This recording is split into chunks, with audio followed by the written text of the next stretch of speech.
ഇത് നമ്മളൊരു bread omelette ഉണ്ടാക്കാൻ വേണ്ടി വന്നതാണ്. അപ്പോൾ നമ്മൾ ഫ്രൈ പാനൊക്കെ എടുത്ത് വെച്ച് ഡയമണ്ട് ആകൃതി ബ്രെഡൊക്കെ അടുക്കി പിന്നെ ഒരു മുട്ടയൊക്കെ പൊട്ടിച്ച് കലക്കിയൊക്കെ വെച്ച് നടുക്ക് കണ്ടോ.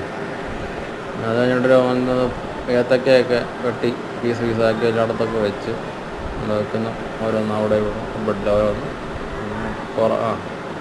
പിന്നെ അടുത്ത നിരക്കി വെച്ച് ബ്രെഡ് വെച്ച് അപ്പുറത്ത് നമ്മുടെ മുട്ട അടിച്ച് കലക്കി വെച്ചിട്ടുണ്ട്. ഇപ്പോൾ കാണും മുട്ട ഒഴിക്കും.